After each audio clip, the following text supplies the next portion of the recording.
Preguntémosle a un senador, alguien que tiene una larga trayectoria política, una larga trayectoria además de solucionar conflictos. Él fue, ¿se acuerdan también? Intendente de la Araucanía en momentos muy conflictivos para el país, que hizo propuestas reales, ¿ah?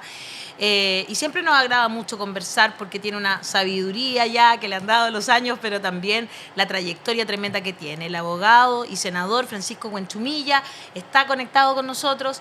Muchas gracias, senador, por conectarse esta mañana. Un gusto de saludarlos. Encantado de poder compartir con ustedes. Oiga, se ve perfecto, ¿ah? Hoy día sí que salió súper bien la conexión. Estamos muy felices de cerrar este ciclo de del 2023-2024, que vamos a tomarnos una pausa conversando con usted, senador. Muchas gracias por estar esta mañana. Y su primera reflexión sobre este llamado que va a hacer el presidente Gabriel Boric al COSENA. Este próximo lunes se va a reunir. ¿Qué le parece a usted? ¿Le parece que es una solución, que está bien, que está mal? ¿Cómo lo evalúa? Yo creo que primero hay que hacer un cierto contexto de esto, porque ya las Fuerzas Armadas están hace un par de años metidas en este tema. Primero partieron en la Araucanía con el gobierno de Sebastián Piñera y se retomó por este gobierno. Enseguida hemos tenido un par de reformas constitucionales en virtud del cual se le da al presidente facultades para tener una situación de emergencia mucho más allá de los 15 días. Hoy día se alargó a 30 días, después de 6 prórrogas consecutivas. Y también hay otra reforma constitucional de infraestructura crítica, en virtud del cual el presidente puede tomar determinadas medidas. O sea, hemos ido avanzando lentamente en la presencia de las Fuerzas Armadas en estas materias. Y por otro lado, el COSENA ya no es el COSENA de la dictadura. En tiempo del presidente Lagos, una reforma constitucional. Exacto. Hoy día es un organismo consultivo, netamente, y solamente puede ser convocado por el presidente de la República. Exacto, eso es un gran cambio, ¿no? Tremendo cambio. Claro, entonces en ese contexto, yo entiendo que el presidente lo que quiere es escuchar a distintos personeros institucionales que ya están metidos en el tema para bien o para mal. Yo no soy partidario de la presencia de las Fuerzas Armadas en materia de orden público, porque creo que ellos tienen otra finalidad y su presencia trae otro tipo de consecuencias que podemos también analizarla. Pero yo digo que en ese contexto el presidente probablemente quiere escuchar a personeros que ya están en este cuento y lo que ahí digan no es vinculante, simplemente escucha, será un elemento más de juicio encima de la mesa que tiene que tomar. Así que yo este llamado lo relativizo en orden a que no estamos en un contexto de años atrás y que ya las Fuerzas Armadas en la Constitución han tenido 2 reformas que les permiten estar en este tema, aprobado en este caso por el Congreso. Claro, son distintas cosas consultarle al COSENA que sacar militares a la calle, ¿no? Porque son etapas muy distintas del asunto, senador. Claro, los militares ya han estado en la calle durante este gobierno sin consultarle al COSENA. Sebastián Piñera le consultó en tiempo del estallido. Claro. Y después salieron los militares sin meterse al COSENA. Hoy día el COSENA es simplemente un organismo consultivo en el sentido de escuchar lo que ellos piensan respecto del tema. Pero independientemente, ya el presidente hoy día tiene facultades sin el COSENA de poder sacar los militares a la calle. Esa es la normativa actualmente vigente en Chile. Es importante lo que usted hace de como que mostrar los distintos contextos, ¿ah? Porque claro, todos tenemos muy malos recuerdos del COSENA, pero del COSENA, no todos, en realidad los que somos de una edad para adelante, digamos, que vivimos en dictadura, tenemos, claro, otra sensación. Cuando nos dicen COSENA, como que tenemos una sensación muy distinta del COSENA actual, que es un órgano, como usted explica, consultivo y que solo puede llamarlo el presidente de la República. Es distinto, antes se autoconvocaban, hablamos un poquito también con Hassan de la historia del COSENA, ¿no? Exactamente. y era Pero muy usted es distinto. muy joven, así que Ah, no soy... no, si no soy tan joven, me veo joven. Me mantengo bien, Muy bien, muy bien. pero tan joven no soy. Pero sí, bueno, Sí, más allá por de la favor, de, Hassan. estando súper de acuerdo que el peso de la historia, la sombra de lo que fue la dictadura cívico-militar, evidentemente genera resquemores sobre una institución que hoy día es muy distinta. Pero esa institución consultiva, el presidente llama a conversar con los militares acerca del tema de seguridad, uno pregunta, ¿cuál es el aporte o cuál podría ser el aporte de esas conversaciones? ¿Ve algo algo de un nuevo rol para las Fuerzas Armadas en esta situación? ¿Cuál es su evaluación de...? Porque en la Araucanía es una situación distinta que en el país en general, donde la presencia de los militares ha sido mucho más. Y no sé si eso ha sido algo positivo o no. ¿Cuál es su evaluación de tanto cómo funciona la Araucanía y cómo podría funcionar en las otras regiones del país entonces? Mire, yo quisiera hacer un nuevo punto respecto de lo que estábamos conversando recién para después contestarle directamente a su pregunta. Eh, la relación del gobierno y de las autoridades con las Fuerzas Armadas son permanentes, sin el COSENA. Claro. Por ejemplo, en las comisiones de defensa y de seguridad de la Cámara y del Senado, incluso en la Comisión de Constitución, muchas veces estamos siempre conversando con los altos mandos de las Fuerzas Armadas respecto de los proyectos de ley que dicen relación con su sector. Se les invita a exponer, algunas veces van los comandantes en jefe, otras veces mandan algún otro representante de la rama respectiva. Entonces hay un diálogo institucional entre las Fuerzas Armadas y las comisiones respectivas del Senado. Y por lo demás, la Comisión de Defensa del Senado, entiendo que en la Cámara también, yo fui presidente de la Comisión de Defensa hace como 2 años atrás, y siempre teníamos visitas institucionales, conversaciones sobre este tipo de materias con absoluta franqueza respecto del rol de las Fuerzas Armadas y donde los senadores nos expresábamos claramente respecto de todos estos temas, pensando, digamos, en el desarrollo del país. Entonces yo digo que aparte del COSENA hay un diálogo sobre esta materia y el presidente perfectamente podría, sin el COSENA, llamar a los comandantes en jefe por separado o en conjunto para pedirle una opinión y tener digamos, una conversación institucional respecto de estos temas. Lo segundo es que en Chile hoy día tenemos 2 o 3 temas, digamos, donde la presencia de las Fuerzas Armadas está más o menos institucionalizada, como es lo que pasa en la Araucanía y lo que pasa en el norte, donde también hay una reforma constitucional que permite al gobierno desplegar por el tema de las migraciones y todo lo que ha sucedido ya en las Fuerzas Armadas. Respecto a la Araucanía, yo siempre tenía una postura en el sentido de que lo que sucede allá no es un problema de orden público, es un problema político.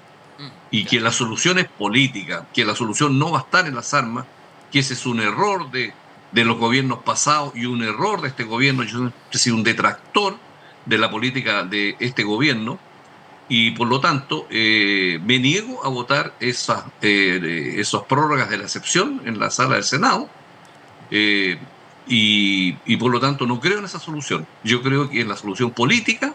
Yo estoy ahí presidiendo una comisión con el exministro Alfredo Moreno y hemos estado trabajando silenciosamente durante 6 meses. Hemos recorrido las 4 regiones donde hay situaciones conflictivas, Biobío, la Araucanía, los ríos y los lagos. Nos hemos desplegado y esperamos tener este año una proposición política de salida y para eso hemos conversado con todos los actores de las comunidades, de los gremios, de los grupos económicos, de la sociedad civil y por lo tanto yo se lo he dicho también y se lo dije como presidente de la Comisión de Defensa en su momento a los comandantes y a los altos mandos de que yo no creo en una solución de esa naturaleza militar en la zona sur de la Araucanía. Mire, qué importante lo que nos cuenta, senadora. Eso no es de conocimiento público, ¿no? No es de conocimiento público, pero a mí cada vez que alguien me lo ha preguntado yo lo he señalado porque es una cosa que se conversa sobre la materia y no es misterio en este caso para las tareas que yo desarrollo en el Senado. Me parece muy importante lo que están haciendo y me parece muy importante cómo lo están haciendo. Creo que es una demostración para las generaciones más nuevas de que hay cosas que es bueno hacerlas sin tanta publicidad por redes sociales. Creo que es una buena señal la que usted da, senador. Lo felicito por ese trabajo de esa manera. Hay cosas que primero tienen que conversarse, madurarse y luego se hace una propuesta. Te tenía una pregunta también que tiene que ver con algo que escuché esta mañana de alguien que tenía una preocupación muy importante por un ejemplo que tiene que ver con el gobierno de Allende. Y porque uno de los temas que también está sobre el tapete es que si vamos a tener o no un ministerio de seguridad que sea distinto, que se cinda, digamos, del Ministerio del Interior, porque hasta ahora, ¿no es cierto? Con su subsecretaría. Exacto, tenemos la Subsecretaría de Prevención del Delito, pero eso se podría transformar en un ministerio. Y recordaban que durante el gobierno de Allende, para mantener también a las Fuerzas Armadas más tranquilas, toma la decisión de tener a militares como ministros. Entonces, y que eso, bueno, finalmente no resultó bien. ¿Qué le parece a usted esta comparación? ¿Qué le parecería, por ejemplo, que Boric decidiera en el ministerio, en un eventual ministerio de seguridad, poner a un carabinero o alguien del ejército? ¿Le parecería una mala idea, una buena idea? ¿Qué piensa usted? Yo creo que estamos en un contexto distinto. La situación conflictiva que vivió el país en tiempos del presidente Allende se daba en un mundo polarizado, en que el mundo estaba dividido, en que habían distintos modelos de sociedad que dividió a la sociedad chilena y dividió al mundo, con todo lo que pasaba, bueno, con la Revolución Cubana, con un mundo bipolar, con la guerra de Vietnam, con distintos proyectos de transformar la sociedad chilena, como fue el gobierno del presidente Frei y el presidente Allende, una solución de un problema de conflicto político. Hoy día lo que tenemos es un problema de inseguridad, porque hay dos fenómenos nuevos en Chile, como es el crimen organizado y como es la penetración del narcotráfico. Entonces son situaciones distintas. A mí no me parecería razonable que alguien pudiera pensar hoy día en un gabinete con militares. Creo que sería una locura pensar una solución de esa naturaleza, porque no tiene ningún sentido político y tampoco lo tendría para las Fuerzas Armadas. Claro. Por supuesto. El Ministerio de Seguridad Pública se hace necesario sacarlo del Ministerio del Interior, porque hoy día tenemos un problema concreto de seguridad en el país. Claro. Tenemos crimen organizado, tenemos migraciones complejas, tenemos narcotráfico. Entonces la pregunta es cómo se enfrenta a eso, y yo creo que tiene que haber un organismo especializado. Lo que pasa es que en Chile tenemos un déficit de civiles expertos en temas de seguridad. Entonces siempre se mira a la policía y siempre se mira a las Fuerzas Armadas, porque no tenemos una masa crítica de civiles expertos en materia de crimen organizado, en materia de narcotráfico, en materia de seguridad, en materia de analistas de inteligencia que no tenemos. Entonces la Agencia Nacional de Inteligencia no tiene operadores propios, tiene que recurrir a Carabineros y tiene que recurrir a la PDI, porque en Chile no tenemos, lamentablemente, el mundo político, una masa crítica de personas civiles expertos en este tipo de materia. Entonces, por eso es que se mira para el lado. Yo creo que ahí hay un déficit de la centroizquierda que no ha tenido la capacidad de ver estos fenómenos nuevos y de preparar a sus cuadros profesionales y jóvenes y decirle que en el mundo de hoy, ¿no es cierto?, tenemos que tener civiles expertos en este tipo de materia, como tampoco tenemos muchos civiles expertos en materia de Fuerzas Armadas. Ahora, yo creo que ese es un déficit de la centroizquierda. Solo quiero decir algo, Hassan, te doy al tiro la palabra. Acá en este programa han estado varios expertos en seguridad que son jóvenes, que han estado, por ejemplo, ¿cuál es el apellido de Ainhoa? Que venía Ainhoa Vázquez, que venía llegando de la Universidad de México. Ella lleva muchos años estudiando justamente el tema del narcotráfico, la narcocultura y cómo operan las bandas. A nosotros nos dejó muchas cosas claras, ¿ah? Y también hemos recurrido bastante a la experiencia ecuatoriana, que durante el gobierno de Rafael Correa, ¿verdad?, tuvo un éxito en realidad combatiendo a las bandas delictuales, y que lamentablemente durante los gobiernos más autoritarios que vinieron después no ha tenido ningún éxito, y vemos en qué terminó todo. Así que solo contarle que si empiezan a buscar, yo creo que en la sociedad civil pueden encontrar algunos expertos y expertas que puedan ayudar y que puedan ser voces también en esta discusión tan importante que usted plantea, senador. Hassan, quería hacer una pregunta. Perdón, sí, por disculpa. favor. No, yo me refería a una masa crítica más amplia. Claro.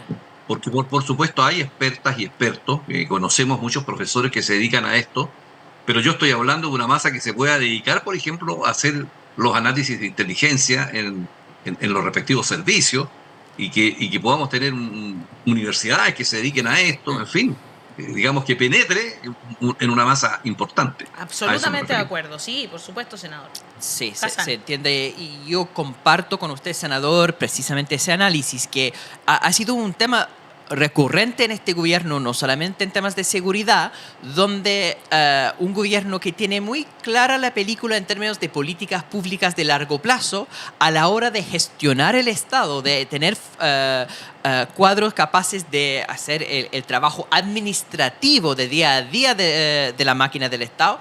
Ha habido deficiencias en todas partes, un proceso de aprendizaje, y por supuesto en el tema de seguridad eso se ve aún más fuertemente, que la capacidad de tener actores civiles, es cosa de ver cómo funciona lo que es la oficina, toda la historia de la ANI es precisamente de tratar de tener inteligencia civil, pero termina siendo más o menos el mismo perfil de personas con experiencia en las Fuerzas Armadas o en Carabineros.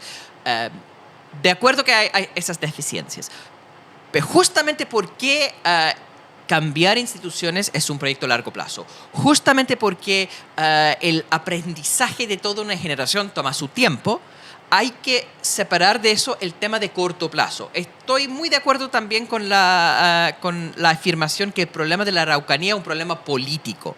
Pero el hecho que hay un problema político que necesita una negociación particular con los actores no quita el problema de seguridad de corto plazo.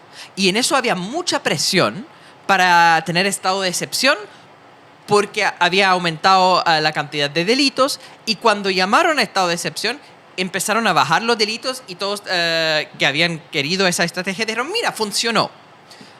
En el caso netamente del problema no político, sino de seguridad, ¿ve algún rol para los militares en la Araucanía, o eso fue una coincidencia simplemente, que bajaron los delitos justamente en el momento de estado de excepción? Y entonces la lección para Chile es que no queremos los militares en ningún rol de control frente al crimen organizado. ¿Cómo lo evaluaría? Mira, planteémoslo de la siguiente manera. Evidentemente que los estados de excepción se dice y se argumenta, desde el punto de vista político en el Congreso, de que los delitos han bajado. Uh-huh. Y probablemente la presencia de personal armado por la ley, como son las Fuerzas Armadas, evidentemente que va a producir en ciertos sectores un efecto disuasivo, es probablemente, porque ahí se mezclan la lucha del pueblo mapuche, pero también se mezclan con el robo de la madera, donde hay muchos civiles metidos, y donde hay otro tipo de fenómenos criminales de civiles que bajen. Pero la solución de bajar de 20 a 10 significa que el problema se terminó. No. Es como si tú tienes una temperatura de 40 grados y te baja a 38. Entonces tú podrías decir que el enfermo se sanó, que el problema se resolvió. Esa es una primera duda que tengo yo desde el punto de vista político. Pero además quiero señalar que hay paralelamente un populismo penal, porque se ha puesto todos los huevos en decir, mire, modifiquemos el Código Penal y el Código Procesal Penal. Y yo siempre he dicho que pensar que la delincuencia se combate solamente mediante las armas del derecho penal es insuficiente. El combate contra la delincuencia es una cuestión sistémica. Y a mí me parece importante lo que aquí yo escuché cuando ustedes conversaban, cuando entré en pantalla, de que yo creo que nosotros tenemos una sociedad con características culturales, digamos, de un país dividido, donde este es un país individualista, consumista, hedonista, donde el dinero es el que motiva a la gente y a la vida, y tenemos grandes sectores de la sociedad que no tiene esperanza, no tiene futuro, y entonces se va por lo ilícito, se va por el dinero fácil, diciendo, bueno, si esta sociedad funciona en razón de eso, bueno, yo busco otros métodos, y se hacen soldados, y se van a otro tipo de materia, porque tenemos una sociedad de jóvenes donde a lo mejor no tenemos esperanza en las poblaciones. Entonces tú vas con el derecho penal, y yo digo, una pregunta, en estos últimos 10 años, yo voy a pedir un informe a la Biblioteca del Congreso Nacional. ¿Cuántas leyes en materia penal hemos dictado? ¿Cuántas leyes en materia procesal penal? ¿Cuántos delitos nuevos hemos incorporado? ¿Cuántos se han subido las penas? Yo te aseguro que se han subido todas las penas, todos los delitos, de todo tipo. ¿Y qué hemos logrado con eso? ¿Hemos resuelto el tema? Entonces yo creo que esto es una cosa mucho más compleja que eso. No digo que no haya que hacerlo. Creo que tenemos también un déficit en los servicios de inteligencia en el combate contra la delincuencia. No existe. Los servicios de inteligencia son los que se anticipan a los hechos, buscan información, porque el ideal es que los delitos no se cometan y que haya una anticipación. Después que se cometen los delitos, entonces se pide más policía, más fiscales, más investigación, más delitos, más pena. El ideal es que los delitos se cometan menos. Claro. Y a mi juicio, ese es un déficit que tenemos. Totalmente de acuerdo, senador. Y muy interesante lo que usted plantea desde varios puntos de vista. Le voy a leer algunos comentarios porque me parecen interesantes y van también en la línea de la pregunta que yo le quería hacer. Entonces, Doris Vera dice, gracias, senador, me tranquiliza su visión. Me sentía muy sola, me desespero e indigno. Gracias, dice Doris. Carlos B. dice, hay que perseguir el dinero para perseguir el narcotráfico. Lisandro Schott dice, muy mala idea poner uniformados en cargos políticos. Se supone que las Fuerzas Armadas están sometidas al poder civil y punto. Alcaz dice, a la derecha le encantaría tener a todo Chile bajo la distopía de un estado de excepción permanente. Guillermo Salinas Flores dice, senador, ¿es usted partidario de eliminar el secreto bancario? Esa es una pregunta que le hacen. Pero a mí, para cerrar ya también esta conversación, me gustaría que usted también pensara, se pusiera desde ese lado de que no hay mucha ayuda de los medios de comunicación, ¿no? Que están cooptados por un sector político, eso es real, ¿verdad? Y la derecha hace cálculos comunicacionales habitualmente, ¿no? Muchas de las cosas que las dicen, pero no, a veces ni siquiera las creen, siento yo. Como que hay una cuestión ahí que es re compleja, que tiene que ver con, no sé, pues, por ejemplo, ahora llevaban mucho rato diciendo que había que convocar al COSENA. Incluso me acuerdo de una concejala que interpela a la ministra Toá y fue un escándalo nacional, porque le dice huevona la ministra, ¿no? Y ella lo que estaba diciendo era eso. ¿Por qué? ¿Cuándo van a convocar al COSENA? ¿Cuándo van a convocar al COSENA? Ahora que se convocó al COSENA, la pregunta es ¿cuándo van a sacar a los militares a la calle y por qué se demoraron tanto, ¿no? Entonces, al final, estamos como que lo que se ve es que la derecha pone los temas, pone la música, como se dice por ahí, y el gobierno cede y termina yendo dentro de su camino de ese populismo penal que habitualmente utilizan. ¿Qué piensa usted sobre eso? ¿Cómo ve esa situación? Mira, varias cosas quisiera yo decir rápidamente. Por favor. Primero, mira, respecto del secreto bancario, a mí me tocó cuando yo era diputado, era vicepresidente de la Cámara el año 96, si mal no recuerdo, ¿Ya? en que se armó todo un cuento también con las drogas. Y en la mesa del Senado estaba el senador Jaime Esteves como presidente, yo era el primer vicepresidente y Andrés Chadwick era el segundo vicepresidente. Ya. Y se armó todo un cuento y nos hicimos el test de droga. Perfecto. Y salió todo ok, estamos hablando del año 96. Yo hoy día, 30 años después, si a mí me vienen con el 3 de droga en el Senado, miren, no me lo hago. Siento una falta de respeto para mí a estas alturas de mi vida. ¿Sabe lo que yo haría? Yo haría que todos los candidatos a parlamentarios, senadores y diputados que se inscriben como tal, abran sus cuentas bancarias. Y el que salió y el que perdió, bueno, se le cierra su cuenta. Y el que sigue siendo diputado, que abra sus cuentas bancarias. Punto. Claro, claro. Y ahí veamos, digamos, cómo es él. Incluso yo abro la cuenta bancaria también de mi señora. Bueno, hablamos de la cuenta bancaria de la familia, ¿por qué no? Entonces, ahora yo soy partidario en general de abrir las cuentas bancarias al secreto bancario, como en otros países del mundo desarrollado. No tengo inconvenientes con eso. Lo segundo, yo creo que también hay un tema cultural de la farandularización que tiene este país y donde los canales públicos, bueno, viven dentro de la liviandad, muchas veces discutiendo puras tonteras, inflando, digamos, una sociedad de esta naturaleza, donde exacerban el consumismo en un estilo de vida que no le aviene a la inmensa mayoría del país, que está sacándose la mugre todos los días, trabajando, recorriendo distancias enormes para llegar de sus casas a sus trabajos, horas y horas en el Gran Santiago. ¿Qué vida es esa? Entonces yo soy crítico de eso, porque nosotros tenemos un canal público como es TVN, y la pregunta que yo hago, ¿y qué diferencia hace TVN con los otros canales? ¿Qué diferencia hay? Ninguna. Hay un aporte cultural distinto, innovador, pluralista. Partió como un cuoteo y hoy día sigue siendo un cuoteo de los que le dirigen. ¿Dónde están esos cambios? Entonces, cuando tenemos una cosa así, entonces no nos extrañemos de que haya muchos jóvenes que se desesperan en su vida sin futuro y busquen otro camino, el camino del desvío. Y donde se mueren las esperanzas, y donde se tuvo mucha esperanza, y hoy día estamos en una realidad como la que estamos conversando. Absolutamente. Senador, como para... Ahora sí que le tengo la última pregunta. Es que no quiero irme sin preguntarle esto, que tiene que ver con la huelga de hambre que están haciendo algunos voceros, huerquenes, etcétera, mapuche.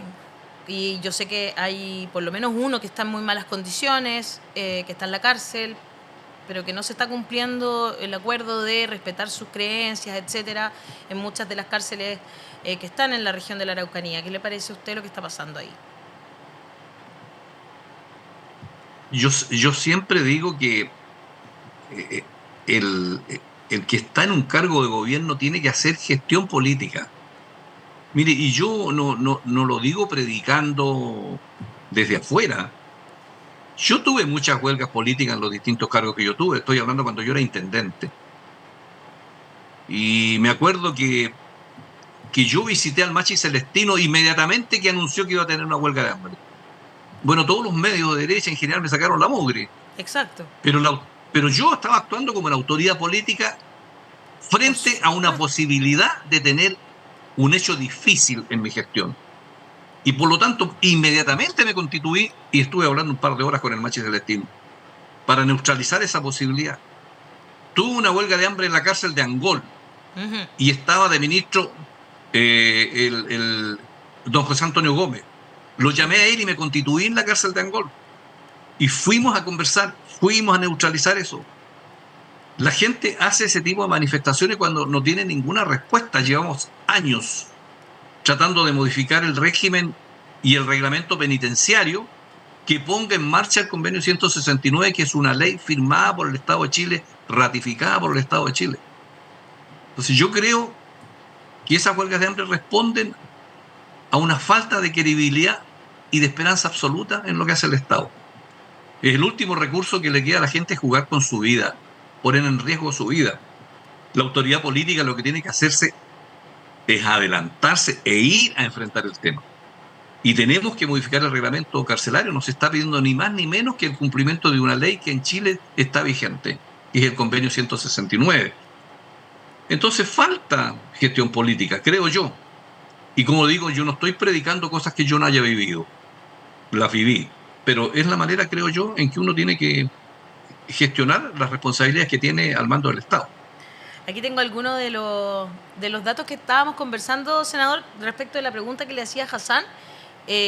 Claro, han bajado un 40% los atentados en la Araucanía, pero lo que no sé, o sea, la gente cree que es el estado de excepción, pero en realidad es que realmente se persiguió por fin a las mafias de la madera, que es el crimen organizado que está mejor organizado, digamos, en esa zona, ¿no?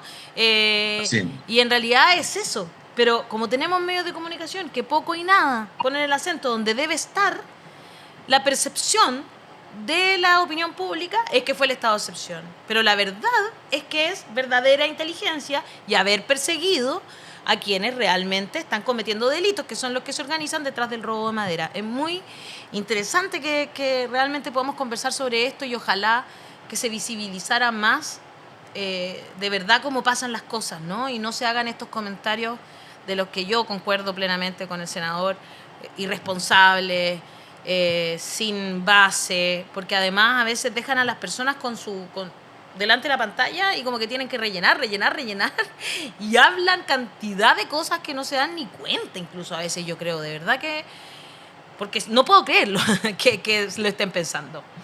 Senador, muchas gracias por estar esta mañana acá en La Voz de los que Sobran. Bueno, ha sido un gusto. Otras veces yo sé que me han invitado, no he podido, porque siempre he andado muy complicado con mi tiempo, pero encantado de poder yo también cerrar mi año legislativo, porque ahora me voy a descansar también, para llegar con fuerza en marzo. Nos vamos a descansar todos juntos. Sí. También, nosotros nos vamos ahora a descansar y volvemos el 26 de febrero como corresponde, exactamente. Muchas gracias, senador. Un abrazo enorme para usted y para su familia y sus hijas, que la otra vez yo no me acuerdo bien que nos escuchaban. Muy bien. Un abrazo. Bueno, chao. Chao. Un abrazo. Que esté muy bien. Adiós.